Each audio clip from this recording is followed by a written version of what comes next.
Jack and the Beanstalk.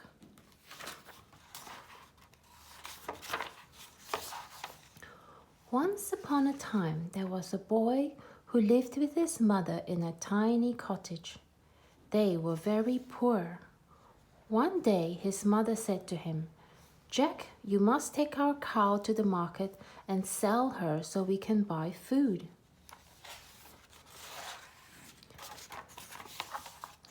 Jack set out at once. On the way, he met an old man. "That's a fine-looking cow," said the old man.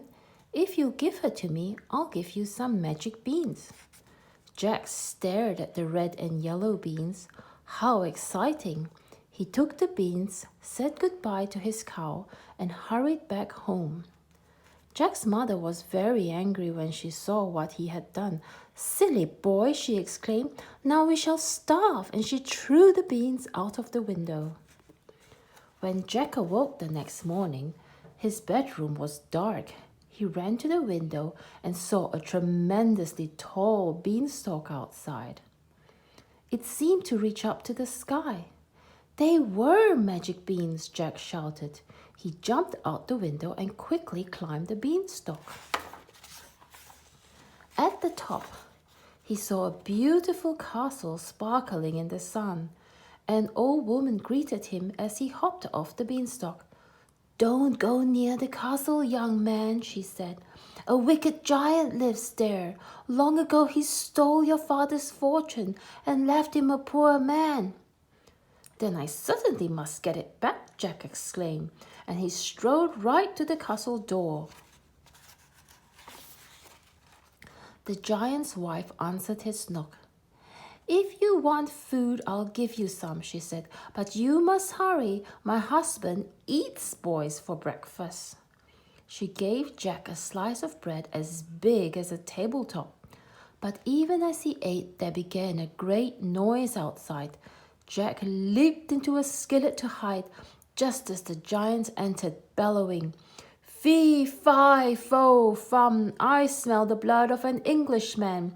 Be he alive or be he dead, I'll grind his bones to make my bread." He bent down and peered under the table. "I smell boy." "Nonsense," said his wife. "Eat your breakfast." Grumbling, the giant sat down to 10 roasted oxen and 4 barrels of milk. Then he shouted, "Wife, bring me my magic hen." His wife hurried to obey. "Lay, hen, lay," roared the giant, and the hen laid a golden egg. "Very good," said the giant with a mighty yawn. Soon he was sound asleep. At the first snore, Jack popped out of the skillet, snatched up the hen and ran off. When he had climbed back down the beanstalk, his mother gasped with wonder. "Jack," she exclaimed, "it's your father's magic hen." The next day, Jack climbed the beanstalk again. "I'll give you a bite to eat," said the giant's wife when she saw him. "But hurry, the giant is in a terrible temper because he has lost his magic hen." Jack was eating a tart as big as a fish pond when the castle began to shake. He leaped into the butter churn. Just as the giant entered, bellowing, "Fee, fi, fo, fum, I smell the blood of an Englishman. Be he alive or be he dead, I'll grind his bones to make my bread." "Don't tell me you smell boy again," said his wife. "Sit down and eat your breakfast." Muttering to himself, the giant gobbled 12 roasted pigs and 6 dozen eggs. Then he shouted, "Wife, bring me my harp." Quickly his wife did as she was told. "Play, harp, play," commanded the giant, and the harp played such beautiful music that it soon lulled the giant to sleep.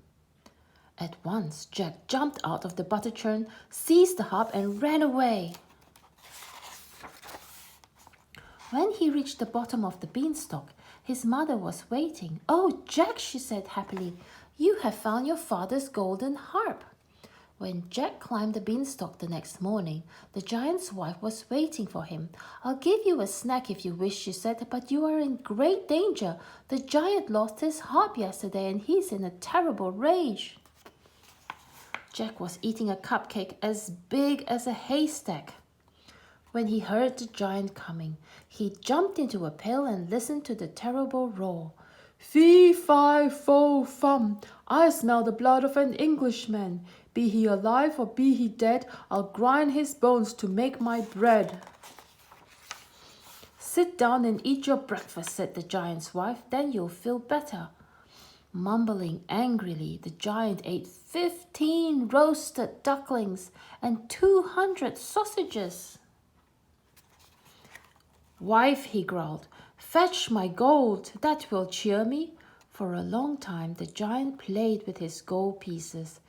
When at last he closed his eyes, Jack jumped out of the pail, snatched the gold, and ran.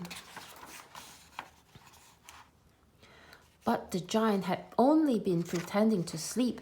With a roar, he leaped to his feet. "I told you I smelled boy!" he bellowed as he raced after Jack. Poor Jack ran faster than he had ever run in his life.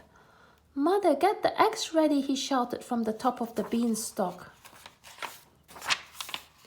As he climbed down, the beanstalk began to sway. Jack looked up and saw that the giant was coming down too. It was such a frightening sight that Jack dropped the gold and tumbled all the way to the ground. Quick as a wink, he jumped up, took the axe from his mother, smack, smack. The beanstalk snapped in two, and there was a great crash, and the giant lay before them dead. Jack's mother gave him a hug and told him he was indeed a brave boy. "You have brought back your father's hen, his harp, and his gold," she said. "We shall certainly live happily ever after." For who could be sad when with a hen to lay golden eggs, a harp to play beautiful music, and gold to buy bread and cheese, and sometimes strawberry tarts? The end.